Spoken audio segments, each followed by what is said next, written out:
Every morning, we wake to what feels like another ordinary day. The familiar scent of coffee, the distant hum of traffic, the weight of the day already settling in. But what if, just for a moment, we could peel back the layers of that ordinariness? What if you woke up tomorrow and realized that almost everything you have ever done, thought, or felt might not truly be your own? It is a chilling thought indeed. The life we believe we are living, the choices we have made, the person we have become. What if it is all, in reality, a careful echo of what others expected of us? A reflection of what society taught, what culture dictated, what the world whispered into our ear from the moment we drew our first breath. We have all been there, standing at a crossroads, making a decision that felt right, felt like ours. But how many of those desires were truly authentic? How many of those dreams were inherited, suggested, or subtly imposed? The career path chosen because it promised stability, the partner selected because they fit a certain mold, the hobbies pursued because they were deemed productive or impressive. We build entire lives on these foundations, brick by brick, only to sometimes find a hollow space where our true self should reside. There was a time in my own life when it felt like a perfectly choreographed dance. Every step was measured, every move anticipated.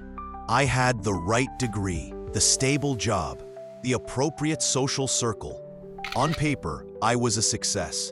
In conversations, I could articulate my goals with conviction. Yet, beneath the polished surface, a persistent, quiet hum of unease began to grow. It was not a scream, not a crisis, but a subtle dissonance, like an instrument slightly out of tune in a grand orchestra. The first crack appeared not in a moment of dramatic failure, but in a quiet, mundane observation. I was scrolling through old photos, images of a younger me, vibrant and unburdened.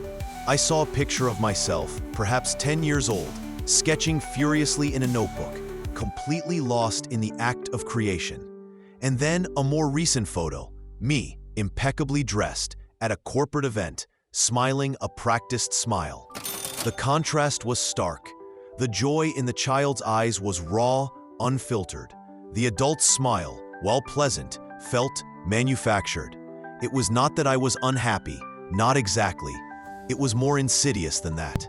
It was the dawning realization that I was living a life that had been curated for me, by me, based on external blueprints.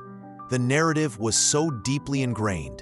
Wake up, go to school, get good grades, find a job, find love, have children, retire, die.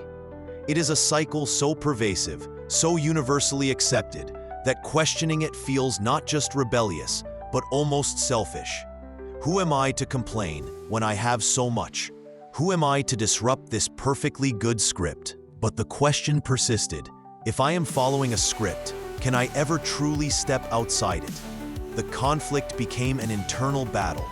On one side, the comfort of the familiar, the approval of others, the path of least resistance. On the other, a terrifying void, the unknown territory of genuine self-discovery. To step off the stage would mean losing the applause, facing the bewildered stares, perhaps even the scorn of those who benefited from my performance. It meant dismantling the very identity I had so carefully constructed. I started small. I began to notice the subtle ways I censored myself in conversations, tailoring my opinions to fit the room. I observed how my preferences in music, movies, even food, often aligned perfectly with those of my peers, rather than emerging from a deep, personal resonance. It was like discovering I had been speaking a dialect I did not truly understand, simply because everyone else was speaking it. The emotional truth hit hardest when I tried to articulate a genuine desire, something that felt truly mine, and found the words clunky, unfamiliar.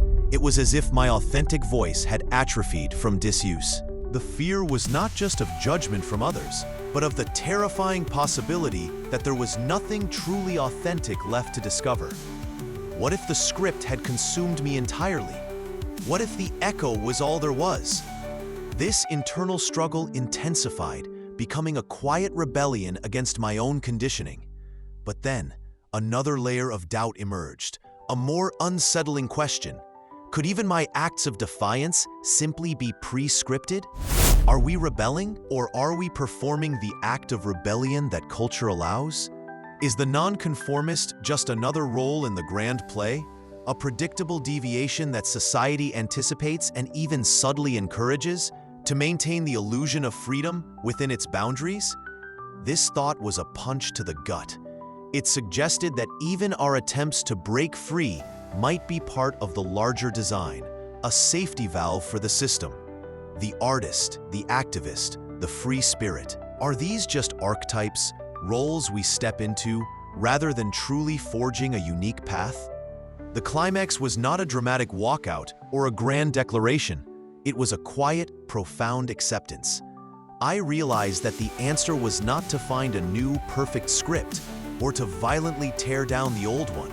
The answer was to become the editor, the director, the author of my own life, one sentence, one paragraph at a time. It was the understanding that authenticity is not a destination, but a continuous process of questioning, listening, and choosing.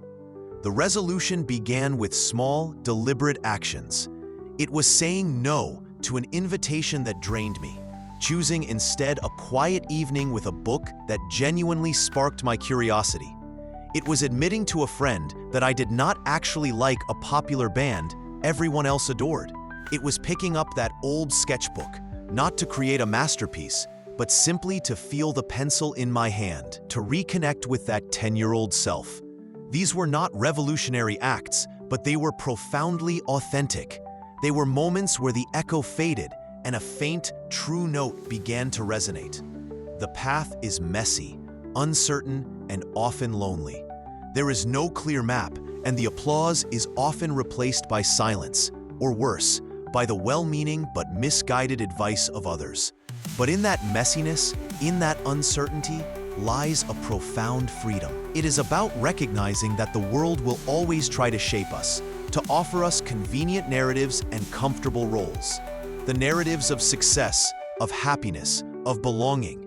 Our task, then, is not to escape all influence, an impossible feat, but to cultivate an inner compass so finely tuned that it can distinguish between the genuine call of our own spirit and the seductive whispers of the world.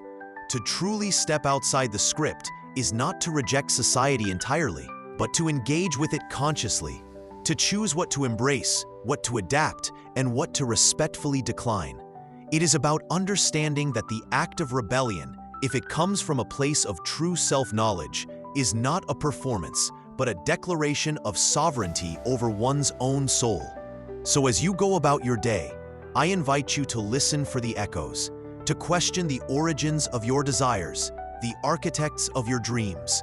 It is a lifelong journey, this excavation of the self. But it is the most vital journey you will ever undertake, because the greatest freedom is not found in breaking all the rules, but in writing your own.